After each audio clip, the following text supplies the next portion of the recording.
Mughal empire जिसने 200 साल हमारे इंडिया पर हुकूमत की, एक ऐसा साम्राज्य जिसने अपने उरूज में ताजमहल, कुतुब मीनार, लाल किला जैसी बड़ी बड़ी इमारतें बनाई। एक ऐसा साम्राज्य जिसने अपनी शाखाओं को दिल्ली से अफ़गानिस्तान, बांग्लादेश और डेक्कन तक फैलाया था। बाबर से शुरू हुई इस साम्राज्य की कहानी बहादुर शाह ज़फ़र की मौत के बाद ख़त्म हुई। पर ऐसा क्या हुआ जो इतना बड़ा साम्राज्य 18वीं सदी आते आते कमज़ोर और ख़त्म हो गया? इसकी कहानी हम आज की इस वीडियो में देखेंगे। The decline of Mughal empire. जब कोई इतना बड़ा एम्पायर ख़त्म होता है, उसकी वजह काफ़ी सारे फैक्टर्स होते हैं। इसी तरह से मुग़ल एम्पायर ख़त्म होने के भी काफ़ी सारे रीज़न्स रहे। इनमें से 5 सबसे मेन रीज़न्स आज मैं आपके साथ इस वीडियो में शेयर करूँगी। पहला रीज़न, औरंगज़ेब एक स्ट्रॉन्ग रूलर थे और उन्होंने बहुत सी जंगें लड़ी। पर इन्हीं औरंगज़ेब की एक पॉलिसी रीज़न बनी मुग़ल के डिक्लाइन का। औरंगज़ेब का राज एक बड़े साम्राज्य पर था। उन्होंने इस साम्राज्य को और बढ़ाना चाहा, जिसमें काफ़ी पैसा, वक्त और सैनिकों का इस्तेमाल हुआ। और इतने बड़े साम्राज्य को एक जगह से एक राजा का चला पाना भी काफ़ी मुश्किल था। औरंगज़ेब की ख्वाहिश थी कि वो मराठा पर हुकूमत करे, जो आज का महाराष्ट्र और गुजरात के कुछ इलाके मिलाकर था। मराठा से लड़ाई लड़ते लड़ते लगभग 25 साल औरंगज़ेब ने अपने ज़िंदगी के गुजार दिए, जिसके वजह से व्यापार और ख़जाने जो कि मुग़ल सल्तनत के थे, उन्हें भी काफ़ी भारी मात्रा में नुकसान झेलना पड़ा। 25 साल जब औरंगज़ेब दिल्ली से दूर रहे, तो वज़ीरों और छोटे नवाबों को मौका मिल गया कि साम्राज्य को कमज़ोर और अलग थलग करने का। इन 25 सालों में औरंगज़ेब की सेना भी थोड़ी थक गई थी और तिजोरी भी खाली हो रही थी। दूसरा मेन रीज़न, मुग़ल साम्राज्य में गद्दी पर कौन बैठेगा, इसकी होड़ राजा के बेटों में होती थी। क्योंकि मुग़लों में राजा बड़ा बेटा नहीं, बल्कि वो बनता था जो सबसे ताकतवर हो या जिसे सबसे ज़्यादा नवाब और वज़ीर सपोर्ट करते हो। यही सिलसिला चलता रहा, जिससे आपसी गद्दी की लड़ाई के लिए पहले औरंगज़ेब के बेटों ने लड़ाई की और उनके बाद आने वाले दूसरे राजाओं ने भी की। आपसी लड़ाई साजिशों के चलते साम्राज्य में बहुत खून खराबा हुआ और आपस में दुश्मनी हुई, जिसका फ़ायदा वज़ीरों और छोटे नवाबों ने खूब उठाया। आइए अब देखते हैं तीसरा main reason, weak rulers. Aurangzeb के बेटे बहादुर शाह लायक राजा थे और वो डूबते साम्राज्य को बचा सकते थे। पर उनके राजगद्दी संभालने के कुछ ही दिन बाद उनकी मौत हो गई और उनके बाद जो राजा बने, वो राजा ऐसे थे जो काफ़ी शौक़ और आरामदेह ज़िंदगी पसंद करते थे।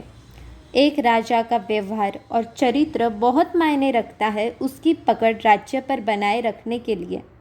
जहाँ औरंगज़ेब एक तरफ कम आरामदेह ज़िंदगी और साधारण ज़िंदगी जीना पसंद करते थे, वहीं दूसरी तरफ आने वाले नए राजा आरामदेह, शानो शौकत, गाना बजाना ऐसी ज़िंदगी पसंद करते थे।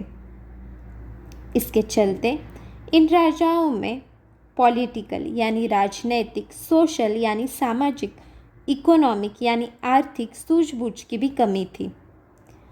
कमज़ोर राजा तीसरा कारण बने मुग़ल की बर्बादी का।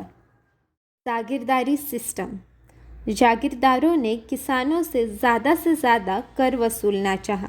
इजारा सिस्टम जो औरंगज़ेब के बाद लागू हुआ, उसके चलते तो किसान तंग आकर खेती छोड़ने लगे, जिससे अनाज की कमी होने लगी।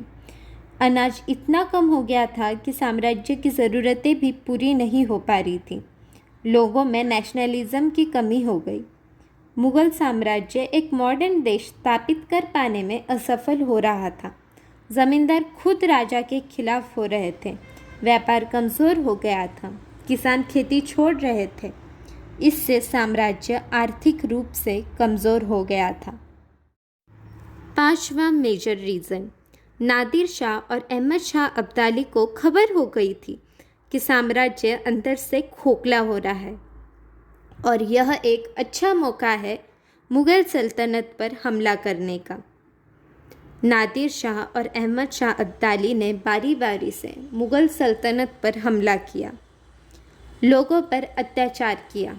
इस हमले की वजह से काफ़ी सैनिक मारे गए, काफ़ी लोगों पर अत्याचार हुआ और मुग़ल सल्तनत की कमज़ोरी सबके सामने आ गई। इसी के साथ साथ जब अहमद शाह और नादिर शाह दिल्ली सल्तनत से वापस लौटे तो वो अपने साथ ले गए काफ़ी सारा खजाना और मुग़ल सल्तनत की शान, जो कि था मोर का सिंहासन, जो सोने से बना था और हीरो से चढ़ा था। इसके चलते अब मुग़लों की कमज़ोरी सबके सामने आ चुकी थी। आइए अब दूसरे फैक्टर्स देखते हैं जो रीजंस बने मुग़ल डिक्लाइन के। पहला, औरंगज़ेब के बाद मुग़ल सेना को कोई ताकतवर सेनापति या फिर राजा न मिल सका। सेना में अनुशासन, अभ्यास और राजनीति की कमी होने लगी। सैनिक कमज़ोर होने लगे। जहाँ एक समय पर मुग़ल सेना का बोलबाला चलता था, वही सेना अब बहुत कमज़ोर हो चुकी थी। दूसरा, मुग़ल दरबार में काम करने वाले वज़ीर, नवाब और बाकी के ऑफिशियल्स आपसी मनमुटाव, आपसी रंजिशों और लालच के शिकार हुए, जिसके चलते आपसी फूट की वजह से कोई मुग़ल साम्राज्य का वफ़ादार न बचा। तीसरा, ईस्ट इंडिया कंपनी भी मुग़ल साम्राज्य की कमज़ोरी जान चुकी थी और उसने आखिरी मुग़ल राजकुमारों को काफ़ी कम उम्र में देश आज़ादी के विद्रोह के समय सूली पर चढ़ा दिया और देश पर अकेले शासन करने का निर्णय किया। इतना विशाल साम्राज्य ख़त्म हुआ, पर किसी मौजूदा वक्त की भारतीय ताकतों के हाथों नहीं, बल्कि बाहरी ताकतों के हाथों।